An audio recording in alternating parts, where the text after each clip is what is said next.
نفس جو ہوتا ہے انسان کا وہ اس کی نفسیات ہوتی ہے، اور انسان کی نفسیات جو ہوتی ہے وہ اس کا ریپیٹیٹیو جو بیہیویئر پیٹرن ہوتا ہے وہ ہوتا ہے جن کو وہ ڈیلی دہرا رہا ہوتا ہے. If I smoke every day, that's why I am a smoker, smoking is my character. تو یہ میری آئیڈینٹیفیکیشن کا ایک پارٹ بنتا ہے. اسی طرح سے میرے نفس کے کچھ اور حصے ہوں گے، جیسے I am a husband because I have a wife, I am a father because I have kids. تو اس طرح سے اگر آپ اپنی زندگی کو دیکھتے چلے جائیں تو خانوں میں بٹی ہوتی ہے. تو آپ کا نفس ان خانوں کے ساتھ مل کے ایک شخصیت بن رہی ہوتی ہے. This is called structure of your self. اور یہ سیلف کوئی وجود نہیں رکھتا، یہ ایک آئیڈیا ہوتا ہے. جو نالج آپ کو اپنے پاس ہے، میں ناصر افتخار ہوں تو میرے پاس 45 سال کا ایک آئیڈیا ہے، انفارمیشن ہے، اس کی بنیاد پہ میں بروئے کار آتا ہوں. اس کے تھوڑا سا اس کو انڈرسٹینڈ کرنا ہوتا ہے. اور اگر میں بہت زیادہ سمپلسٹ فارم میں بات کروں تو اپنی عادتوں کے خلاف جانا سیکھنا ہوتا ہے، اور کوئی بھی عادت پکڑ لینی ہوتی ہے اور اس کے ساتھ آپ کا جہاد شروع ہو جاتا ہے. اور کچھ عادتوں میں آپ کامیاب ہو جاتے ہیں چھوڑنے میں، کچھ آپ کو لمبا عرصہ آپ کو لڑائی کرتی ہیں آپ کے ساتھ، کچھ کے ساتھ آپ ناکام رہ جاتے ہیں. اور یہ ایک بیٹل ہے جس کو جہاد پھر نفس کہا گیا ہے. اور یہ سب سے بڑا جہاد ہے کیونکہ اپنے آپ کے ساتھ ہو رہا ہوتا ہے. اور اپنے آپ کے ساتھ اس لیے ہو رہا ہوتا ہے کہ آپ کو باہر سے کسی کمانڈ کی ضرورت نہیں ہوتی ہے، کسی رزلٹ کی ضرورت نہیں ہوتی ہے. آپ کو پتا ہوتا ہے آپ کیا کر رہے ہیں، آپ نے کتنی کامیابی پائی ہے، کتنی ناکامی پائی ہے. تو آپ اپنے آپ کے ساتھ مصروف کار ہو جایا کرتے ہیں. نفس کو مارنے کا آپ کو مطلب سمجھ میں آ گیا ہوگا کہ آپ نفس کو جتنا بھی ماریں گے، اگر آپ کسی میتھڈ سے ایسا آپ کو لگے گا کہ آپ نے اس کو نم کر دیا ہے یا وہ ختم ہو گیا ہے، تو پرسنالٹی کا پھر کیا کریں گے؟ ناصر افتخار پھر کیا ہے؟ اگر ناصر افتخار مر گیا تو وہ ختم ہو گیا.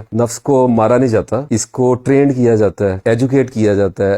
When we talk about self we are talking about our self. اگر میں نفس کی بات کرتا ہوں تو میں ناصر افتخار کی بات کر رہا ہوں. جتنا میں اس کو علم دوں گا اتنا اس کا شیطان بھی طاقتور، کی شیطان جو ہوتا ہے وہ نفس کی سپورٹ میں کام کرتا ہے، کیونکہ تھاٹ پیٹرنز ہیں. ملک بھی ہمیں الہام جو دیتا ہے وہ ہمارے مائنڈ میں دیتا ہے، اور شیطان بھی ہمارے مائنڈ میں انفلوئنس کرتا ہے. So basically these both two forces are trying to hack our systems all the time. اور ہمارے اوپر ہوتا ہے کہ ہم ان میں سے چوائسیز کیا کر رہے ہیں. تو پھر آپ ایک ایجوکیشن کے سسٹم میں چلے جاتے ہیں جو بڑا حیران کن ہے، اور وہ صرف قرآن پاک سے سمجھ میں آتا ہے.